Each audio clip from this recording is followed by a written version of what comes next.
We are amazing because our passion is limitless and our drive is intense. Therefore, you will not deny our grind. You are now listening to the Faith, Grind, and Inspire podcast. Welcome back to another great episode of Faith, Grind, Inspire podcast. I am your host, Gene Alert, and today we have a special guest, Ikram. How you doing? I'm doing well. Thank you for having me. Yes. Glad to be here. Thank you to everyone, especially you. Oh, no.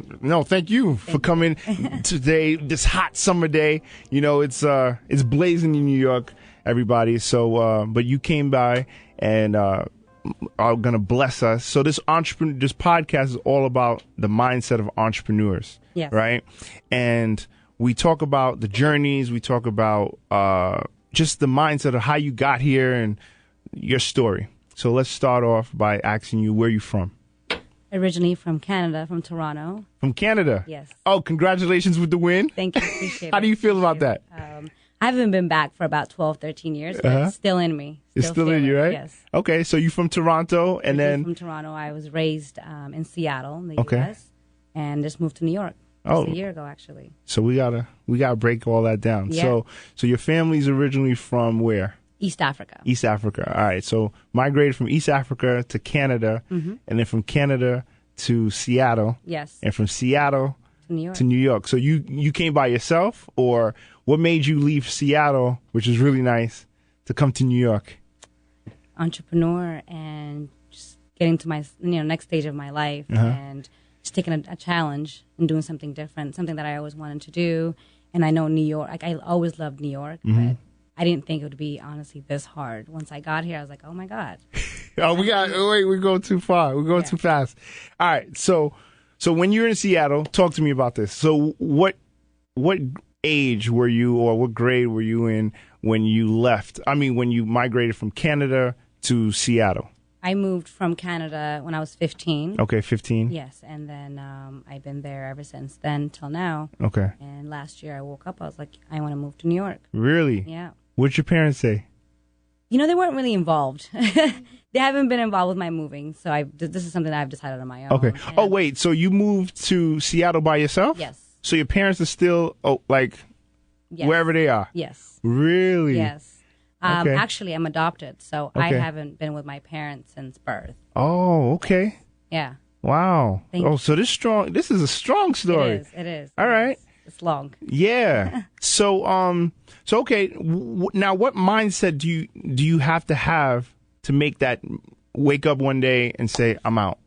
Survivorship. Survivor. Yeah. Exactly. I like this shirt. Just like my shirt. Yeah. Honestly, this is actually a good friend. I've been supporting him for the past 5 years, and I live by this. I'm a refugee kid. I always been a refugee kid. This is in me. That's all I know. Yeah. Yeah. Now, growing up, did you see entrepreneurship? Did you, were you around that? Never have, actually. It's just what I seen on TV, and I was like, this is what I want to be one day. I want to have multiple hats, different layers. I want to do everything. Yeah. Everything that I never have. Yeah. Never had, yeah. So you saw it on TV? That's it. That's the closest thing. I love it. The closest thing. I never had anyone around me. Yeah.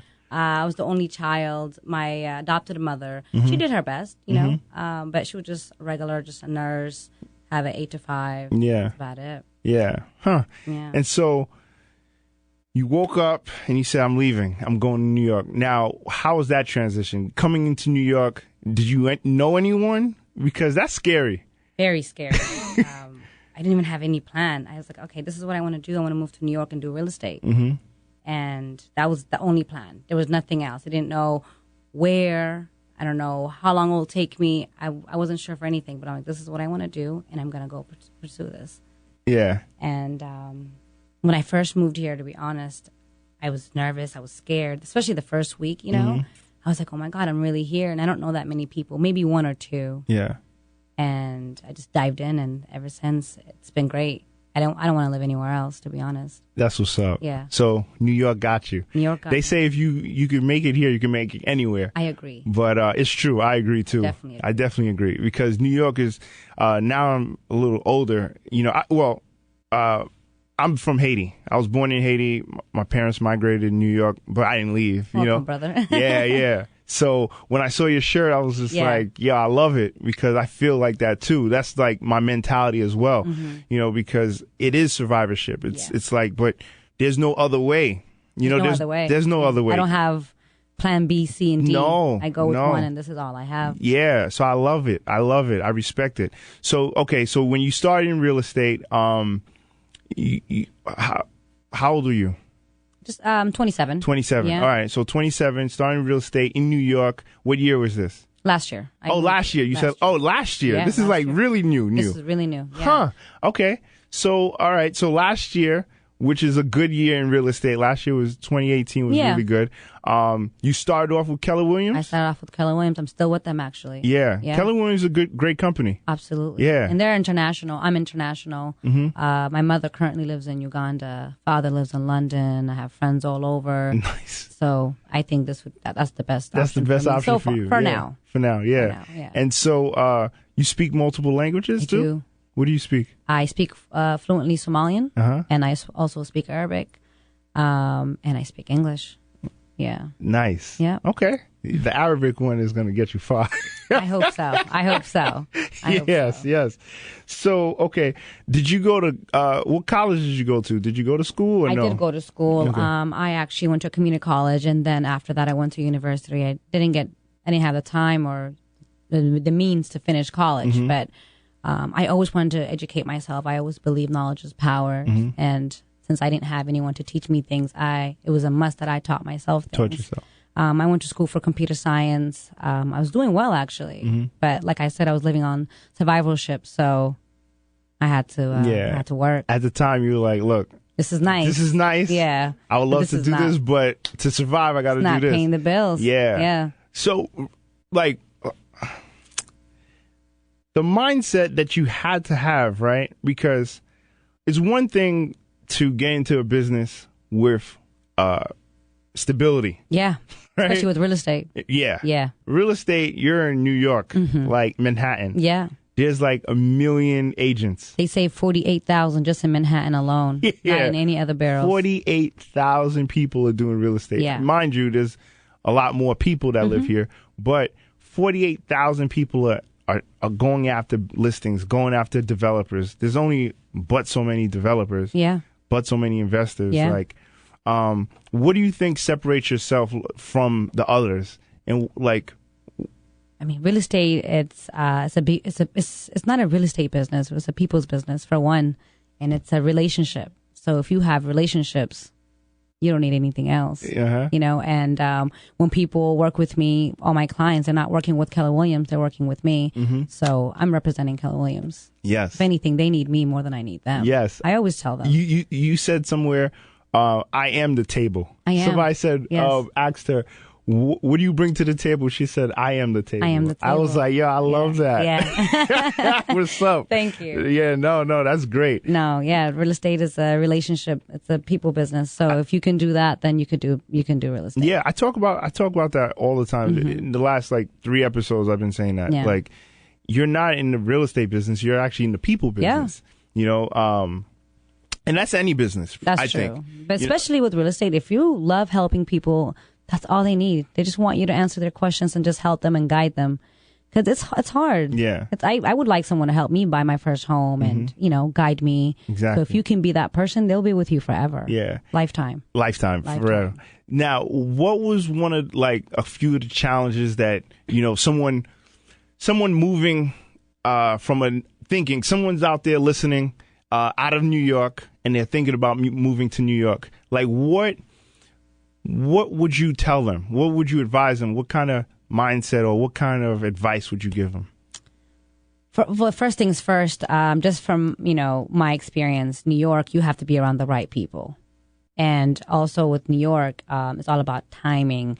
So if you can't use your time wisely and you can't discipline and guide yourself, this is not the place because you will lose yourself in New York. There's a lot going on, 7 days a week, 24 hours. So you have to come here with a plan and you have to follow that plan. And if not, you'll just be another average Joe. A year later, you'll move out. You move out. You move back. And one thing that I tell a lot of people, I used to work with a lot of athletes, professional athletes, nice. The Giants and stuff. So I used to tell people, New York is for athletes and for people who are in that party scene, you get sucked in. Yeah, easily. What I call professional partiers. Yes. And these people party Monday, Tuesday, Wednesday, Thursday. They don't party on Friday and Saturday because those are bridge and tunnel people. I know. That's why I don't go on the weekends. See, you don't go on the weekends. I don't even go on the weekends. I actually have a lot of, living in New York, I have a lot of friends and family that want to come because, it's New York. Yeah. But I'm like, don't come on the weekends, come on the please. weekend. Don't make life already complicated. Yeah, let's New go York out and just chill and really enjoy it. And New York, you just can't just don't expect anything. When you go out and have a good time, things will come. Exactly. Yeah. So, I tell people, don't get sucked into the nightlife because once you get sucked into the nightlife, you can't really function during the day. True. And did you ever find yourself, especially in the beginning when you first got here, like everyone was like, come hang out, come party, come network. Because networking can lead to partying can lead to drinking, drinking can lead to, I'm tired tomorrow, and then next thing you know, it's 30 days. Yeah. Next thing you know, rent is due. Next thing you know. You're absolutely right. You're in trouble. My first few months, obviously I'm in real estate, so I'm like, I got to meet people. So I'm out drinking every day, networking from this event to this. And I got to a point, a friend of mine, I'm also in an investment club that I do at 4040 every Tuesday. Oh, okay. The founder of it, his name is Bakari. He was like, you're not getting paid for this, and you're not even meeting the right people for real estate. You're just, it's a mixer. You're just having a good time. So that's not going to work anymore. Yeah. So I ended up changing my whole shift, and now there's like only specific events that I'm going to go to that has to do with real estate or some type of event that's, going toward what I'm going toward, not just anything or anyone. No. Yeah. Exactly. Anything. Not everyone is in real estate or want to do anything with real estate. No. And, you have to go to the right places. Yeah. I realized that early. I don't go out as much anymore because Good. Saves you some time. Yeah. And money. Yes. Plus I have a young one. Oh, good. And then I just want to be there with him and my wife. And you know what I'm saying? It's just versus just going out and just because half the time, and overwhelming after a while. Yeah, exactly. Yeah. So, so tell me some of the other lessons because you said 1 year later, it's just like you learned a lot. And tell me some of the lessons besides that one that you learned. I was honestly, other than using my time wisely, focusing and dedication, just not being too hard on myself as well. At the same time, I was reading this book. It said make 3 smart choices a day. Okay, right. 3. So just 3. You don't have to have 10. So just not being hard on myself and telling myself I could do it, and it's all self-talk and great attitude, and just day by day, it'll happen. And success does not come overnight. And so, especially in real estate, they tell you, you wait your first year and your second year and your third year, you'll get better. I'm very eager. I want to be great. I want to be a multi-million listing agent. That's what I want to be. So, but I don't plan to be an agent forever. I want to be an investor in like the next 4 or 5 years. But for right now, I'm happy where I'm at. I also, I'm also working on a women's annual retreat for all African American entrepreneurs. So where I will do like workshop and activities. It will be based in New York. I already have like things set up, the dates and the details. I have really great, keynote speakers coming. It's going to be great. I'm very excited. I'm excited. You got to come back and tell us about it when absolutely. It's like all solidified. It's going to be an every year thing. The next few years, I plan to take this women retreat back to Africa. Okay. Back where I'm from. So, it would be great experiences for these ladies as well. And then we definitely need educate our women back home, the kids back home. And I love it. I love what you're doing. But we skipped over it, but I want to just talk about it a little bit. You said you host an investment group? Yes. So talk to me about that. So every Tuesday at the 4040, me and the co-founder Bakari and my other teammate Maxine, we do an investment club. It's pretty much simple. Like investors meet entrepreneurs and entrepreneurs meet investors. You come and pitch your business. It could be real estate deals, startup deals. It could be small business, big business, whatever it is. And it needs to be making money as well. And you pitch your idea to the investors or your business, and investors invest. Oh, that's cool. Yeah. It's been going really well. We started November 2016. I just joined like past 6 months ago. Oh, nice. Yeah. And they always had it at the 40? Yep, since the day it started. Oh, nice. Wonderful. Nice. That used to be one of my accounts. Yeah? Oh, nice. We used to host tons of parties there. Yeah. Yeah. I mean, this is on a Tuesday. Yeah, It's a different day. I love the but, Tuesday. No, the Tuesday parties, yeah, it was the best ones. Yeah, it was like more professionals. Yeah. So we would host, but I love that. It's So a great outcome. Like we have about 60 people that come every Tuesday. We have over like 5,000 members already. We sell memberships. We sell T-shirts now. Nice. We partnered up with a lot of different investors. What's it called? Alternate Investment Club. Okay. Yeah, please follow us. Yes.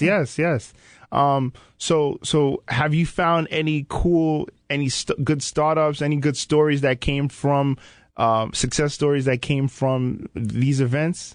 I personally haven't found myself. I have invested in, but I connect the people and I run the room. Okay. So I do know the good ones and the bad ones. And mostly it's, the real estate deals go very well. Oh, the real estate That's deals. the ones that go, yeah. Yeah. And then some startup, small businesses mostly. But I haven't seen any like great deals with movies or any other stuff. Yeah. Yeah. So but every week is like people are pitching like, movie ideas, everything. Yeah. Wow. So it's like a Shark Tank setup. It pretty much is. So the investors are sitting in front. The guy comes in. Well, they're not really sitting in the front. It's all like a mixed crowd, but you will know who's what because we go around and say our names. Okay. You come in first and like everybody have conversations. You leave business cards. And then the end of the event, we collect everybody's information where the next day you could just literally find them by name and what they do in their company. It's much it's easy. Oh, that's cool. Yeah. So, no one has the time to go around and give your card out to everyone else. Yeah. So that's what makes us different. Got it. That's I what like makes us that. different. And, it's black owned as well. I like that. That's cool. Yeah, you're amazing. Yeah. So, so you said you want to do the women's empowerment. You're doing real estate. Any challenges that you see in real estate for you now, or like with the new real estate laws with commission? The commissions. There's a commission law now too? Yeah, they're dropping the 15% to, they want to do 1 month. Okay. Yeah. Oh, yes, I heard about that. That's hurting me. Yes. Honestly, it's really hurting me. But I'm transitioning to sales pretty soon, so it should be better. Yeah. But I've been doing a lot of luxury rentals now. Okay. And like you said, it's 48,000 agents, so it's not as easy, but it's been going well so far. Yeah. And I think once because there's a new law that came for people who own what do you call it? People who own properties that have fixed income, right? So rent stabilized buildings. Yeah. Yeah. So rent stabilized buildings. I just had a little brain freeze. No worries. But so rent stabilized buildings, they could invest once the person leaves. They could put capital inside of it to, make the property modern and updated, but they can't increase the rent but so much. Yeah. And so a lot of owners are like going to feel it. Absolutely. So what I've heard from some of my clients and some of my friends are saying they're just going to leave them vacant, because they're just like, there's no point to dump $30, $40, $50, $100,000 into a property. Yeah. And they're only getting same thing, or even lower, Yeah. It's hard. So you got to choose wisely when you invest. For a long time I used to tell myself I want to invest and just keep buying homes or buildings or whatever and just keep them for a long time. But I was told it's better to buy and flip, get rid of them, buy and flip them, buy and flip them. But I guess I would say whatever works for you. Yeah, make the right choices for you, like what you like, because at the end of the day. You have to deal with them. Yeah, exactly. Yeah. I'm more of a buy and hold. Buy and hold. I'm a long term. Like for me, my mindset is not leave. It's like build, hold, long term legacy play. Yeah. Right. So I think that's amazing. Yeah. I think it would be better for commercial building if you want to hold. Yes. But if you're just holding on to a home, no, not a single family. It just pays itself. Yeah, it just pays for itself. There's no any expenses out for you. Exactly. So that's what the Jews do. Exactly. The Jews they purchase properties generations ago, and a couple other cultures, they do it, and then they just pass it on, because you don't have to live there. Yeah. And then just you're providing services generation. for people. So you're providing housing for people, and you're also providing income for your family and for generations too. Yeah. So everyone wins. But the key word you just said is generation. So when you first start, I don't want people to think, oh, I'm going to hold on to this. You can't do that. No, it's not. Down the line, you want to hold on to a few different apartments or buildings or whatever it is. Yeah. But when you first start, I think, especially if you're trying to obviously get money, it would be buy, flip, unless it's commercial buildings. Yeah, exactly. It's forever. Yeah. Yeah. So you work with more investors, or you work with like people who are like first-time home buyers? Or? First-time home buyers, condo owners, especially because I do luxury rentals. So I deal with a lot of condo owners. Okay. Not an investor yet, but soon. I plan to work on that in 3 months from now, because I'm becoming an investor myself in 3 months. So most likely in commercial buildings. Nice. Yeah. Nice. I believe in it. It's good. Yeah, it is. Especially if you're signing a 10-year lease. Yeah. You're locked in. And, commercial units are definitely going to be the way versus the residential buildings. Okay. So you went to school for computer science, right? So how do you use technology to help your business now? I use it in every way. I have like 2 iPhones. I have an iPad, desktop, laptop, everything. I don't even know. I don't remember the last time I even wrote anything down, which is not good. I think it's better to, certain things need to be old fashioned, but just what everybody else is using. What can you do? Yeah. So if you don't, especially in computer science, I had to learn a few different things, but, so is there any special apps that you use for like, task management or like helping you with your day to be productive? Other than, using Outlook with my calendar, I use the notes all the time, video record. That's the type of business I'm in. Yeah. But anything else? No, I don't use anything specific. Nothing special. Like, I have a few other budgets that I use on my own, like Slack or some other cool things like that I use for myself, but nothing that I would say, oh man, this is. You should check out Wunderlist. I heard about them. Yeah. I heard about them. Yeah. How are they? Wunderlist is a great app for, like, especially if you're doing different things with different companies, you could categorize everything and break it down, and you could even share it with other members. Oh wow, I need that. Yeah, actually. So it's really good for tasks, because I'm big on tasks versus managing time. You can't manage time, but you can manage tasks. So Wunderlist is one of the tools that I use, and also I have a planner.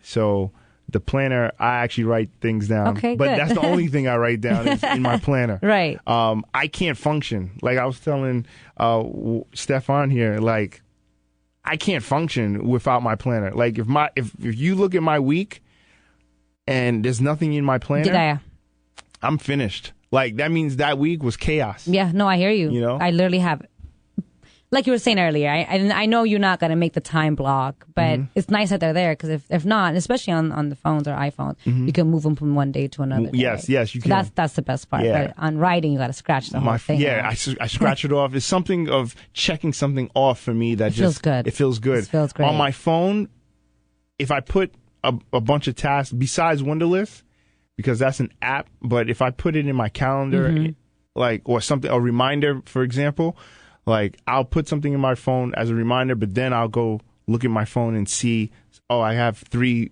text messages, and I leave what I was supposed to do and go into a text or email. And I'll tell you something else. You ready for this one? I'm ready. I deleted email from my phone. The whole email. So how do you check your email? On this. Oh, the iPad. Yeah. So okay. I check it maybe twice a day, sometimes 3. How does that work? In the morning, in the evening, and once in like in between, like 5 o'clock, maybe 3, and if a client texts me like, hey, I sent you an email, did you see it? Then I'll go in and check, but other than that, Why and did it's you been working. It actually happened May 8th. Okay. So day before my 10-year wedding anniversary, my phone crashed. Okay. And it was because I had too much stuff on there. And I have a 512 gig iPhone That's X a lot. Max. Yeah. And it crashed. Right. And Wow. because I had all my company's emails, everything's on there, pictures, videos, everything. And it just crashed, you know? And I didn't back up because I'm always running, you know?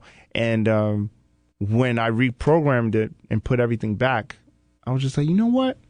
I have email on my phone. I have email on my tablets. I have email on my laptop. I have email on my iPad, on everything. Why do I have a desktop computer? I have email following me, right? And at first I thought, oh, that's cool. I'm always on it. Yeah. But the world didn't stop. That's true. The world didn't stop. And it's interesting because all my high achievers are like, oh my God, how do you deal with not having email on your phone? I'm like, yo, it's freeing. Working for you, yeah. It's really, I haven't lost any deals. Nothing, no one feels it. Yeah. No one knows. And if it works for you, that's all that matters. And guess what, too? Mm-hmm. My team, knowing that I don't have email on my phone, when they get an email from our producers or a client and they're CC'd on it, they handle it. Ah, smart. Because they know, all right, Gene's not going to see this. Well, I need to have a team pretty soon. I need to have a team right away. For real. So let me ask you something. How do you balance everything? Like, what do you do for fun? Like, you know what I'm saying? Like, because, you know, I know you're a worker, right? And you work, and you push, and you on that survivor mode. But like, what do you do? How do you balance yourself? You know? Honestly, one of the first thing is turning off my phone. Okay. When I need time to myself, you know, like an hour or two a day, I just turn off the phone. Okay. I love the outdoors. So either I'll sit outside or I'll you know, go to the park, especially eating at the park. Yeah. What's your favorite park? Bryant Park. Oh, okay. Bryant. Reason because I work right across the street, 44th and 6th. So I just sit there and I like watch people most of the time. Yeah. You know, I'll have a drink or two, but it's not really something that I enjoy doing. Yeah. At least not at this point in my life. Yeah. But anything outdoors I love. Oh, that's cool. I like art. I like fashion shows and tap into like my inner art, you know, artistic. But I don't have much time in New York anymore. I didn't have the way I used to have time before. I'm so tired. By the time I get home, I just want to go to sleep. Just want to go to sleep. And go back tomorrow and do the same thing over again. But definitely, you do need some time to yourself. You do. Especially without all this technology. That's number one. Yeah. Yeah. No, that's very for sure. important. Yeah. So you turn off your phone, you take some time to decompress, you take walks. Yeah, right? Absolutely. Do you feel like your best ideas come when you're in the park and just not thinking about anything? Yeah, that's the best time for me. That's cool. Or if I'm walking or if I'm running and eating. I'm running. A foodie. Yeah. Oh, you're a runner? No, I'm not a runner. Oh, okay. But okay. if I know if I'm like worried about something or I'm thinking I want to use my brain, I will go run or I'll go by the water or jog, something light. What's up. But that's the best time that I can. Or when I'm eating too, I'm a foodie. So in New York, especially, like I have a list on my notes every restaurant that I've been to. Oh, really? Yeah. So I'm damn near like 70, 80 now. Oh, that's cool. Yeah. I try to. I mean, sometimes I'll go back and eat the same place, but I try, especially when my friends and family come in town. Mm-hmm. I will go to somewhere different. So it'll be both great experience for the both of us. Yeah. New York is humongous. It is. It is. There's places I still haven't been. Oh no. Yeah. I don't think anyone. Well, if someone's out there that's been to like a lot of restaurants, please let us know because I would love to have you and interview you. I definitely will give you a list. Yeah. I'll give you my list so far till someone shows up. Yeah. Yeah, and guide you. For real. Yeah. There was I had a frozen yogurt shop, and we made one of the lists, like one of the top black restaurants in New York City for like 3 years. It was called Brooklyn Swirl. Oh, wow. So, yeah, hopefully we'll be back open next year. We're dealing with landmark preservation right now. So we're doing construction. So can't wait for that to come back. Yes. Come to Brooklyn. Yeah. So you want to talk about the sneakers? Yeah, absolutely. I do. So tell us a little bit why, and then we'll talk about it. I was talking to a friend of mine, Malik. He owns a moving company and a trash company.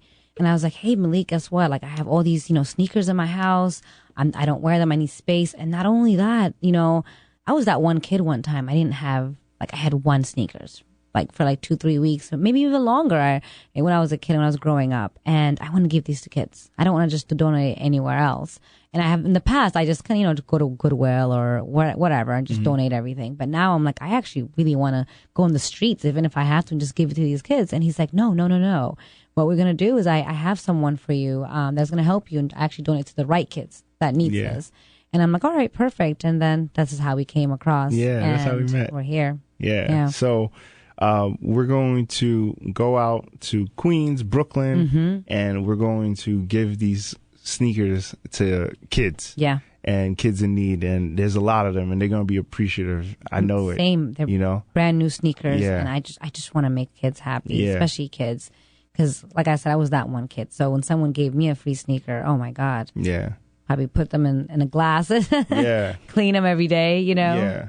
Now, like, I mean, you're inspiring me because like I grew up with both my parents, right? And, I just see you're a survivor, but you're tough. Yeah. To leave, to travel so far and so much and by yourself and in this big city is just like, so I applaud you. Thank you. And you're a strong woman and you're empowering people.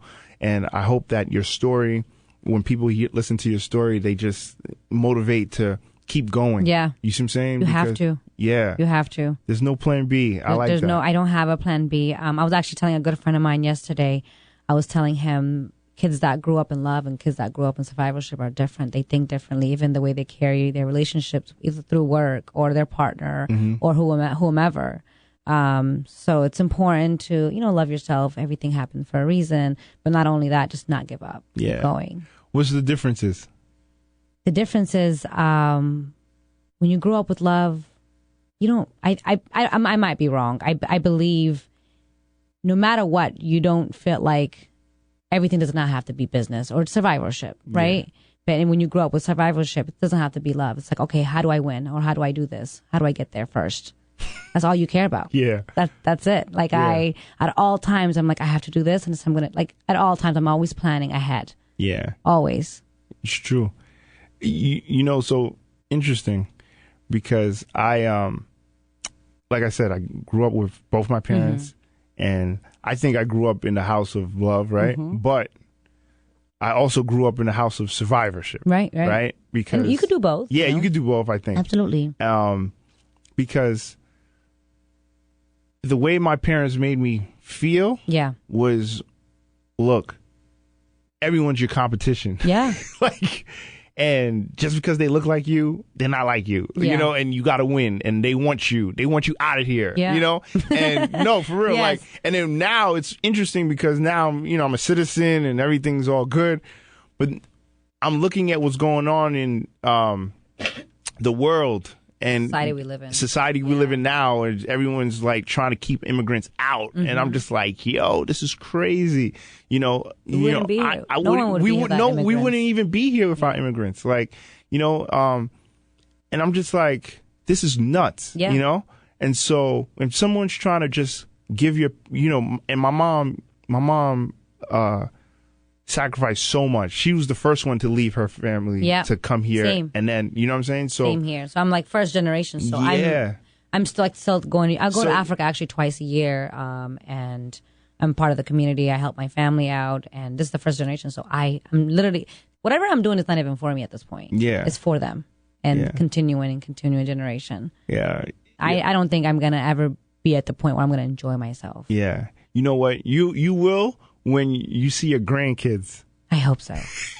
When you see your grandkids talk about thank you, Grandma. Too late. No, you're going to be like, thank you, Grandma. I'm telling you. So, do you balance work and personal life, or how do you do it? Or do you struggle with that? Like, what are your struggles like now, Like one of your biggest challenges? My biggest challenges now, to be honest, is I'm happy where I'm at. At the same time, I'm at the age where I want to build a relationship. I want to have a family, and it's hard. You can do both, but at the same time it's very difficult. Like, so I feel like sometimes I have to choose one or the other. Yeah. And I want both. I really want to, I have to have both in my life. Yeah. But, so the guys you meeting, they're like, yo, no. Hey babe, just move to LA and you start a new life here and I'll take care of you. I'm like, Blake, I don't want you to take care of me. Help me here. I'm here. I'm here. This is where I'm at. And if you want to help, you can help me here. Yeah. Love for you to help. Let's build together. Let's build together. Yes. See, that's the thing. That's the key word, right? It's about building together versus just helping me. Yeah. You see what I'm saying? And when you tell somebody like you that's a survivor, that's like, I won't believe it. No, you're not going to believe it. I don't believe anything. No, you're not going to. No. And you don't want to hear those words. Yeah. So those words actually turn you off. Oh, yeah. They're like, oh, you're so tough and you can come off rude. No, I'm not coming off rude. You're ruining the plan. Yeah. This is the plan. Yeah. So if you can't be a part of the plan, then I can't help you. Together. Teamwork. There you go. Yeah. We. Not we. I. Yeah, we, right? French. So, we. Is there anything that you want to share with the podcast listeners and the people out there about mindset, business, even leaving home? First things first, I want to say thank you for having me and thank you for everyone here in this room. I also want to tell follow your dreams, don't give up on yourself, and there's going to be tough times. There's going to be good days and bad days, but just know that the rain will stop one day. It has to, and the sun will come out. So whatever it is that you want to do, ask for help and just keep pushing. That's what I would say. I love it. Yeah. I love it. So where can people find you? People can find me either, I have a website at Keller Williams, and they can also find me on Instagram, Royal Kimmy NYC. And they can also find me at every Tuesday at Alternate Investment Club. I'm one of the hosts and a team member. Yes, at the 4040 in New York City. Yes. So check them out. Thank you. Follow her on Instagram and connect. Yes. Build. Yes. Right. And so thank you for coming on. Yeah, I plan to be back. You. Yes, sure. yes. And my story will be different. I'm also writing a book as well. Really? So, yeah, the book can't talk about it much now, but the book will be out right on the retreat time, right when I have the annual retreat. It. So everything should merge in together and, be the woman I want to be. I love it. Yeah, that I can be. And you will do it. Yeah, and guess what? Thank you. I talk about vision and I talk about accountability, right? Yeah. So you just put it out there, so everyone's going to hold you accountable. Absolutely. They're going to be like, where's the book? I need that. Yes. That's very important, especially for me. Yeah. A friend of mine was telling me, like, listen, we're doing the annual retreat, and you're halfway there, so don't forget, we're not stopping. No. We can't stop. No. So I like accountability. Yeah. I need that in my do you life. have accountability partners? Very few. Very few. You only need more. like 2. You don't need that many. You are only responsible for yourself. Yeah. So if you slack, it's only on you. That's true. If you work for someone's on you at 9:00 in the morning when you come to work, or 4:58 before you leave. Yeah. Yo, did you finish the report? I don't have a time to go into the office. I just go when I need to make it into. Yeah. So, those are the struggles that people have, like knowing that you have full control of your schedule. But everyone can't be an entrepreneur. Everybody can be a leader. No, they can't. I'm a Capricorn, so I'm a leader. When's your birthday? January 4th. Wow. Yeah, my wife is the 18th. I always lead. Oh, that's nice. Yeah, so I know who you are. My all my friends were like, listen, like you're always like have so many people around you. You need to do something. Yeah. You have too many people for no reason. Yeah. So if you can actually have the right people around you, then you're good. Yeah, you're good. It's in you. Yeah. You just got to find it. Yeah, definitely. Yeah. Yo, you're a Capricorn. I'm growing.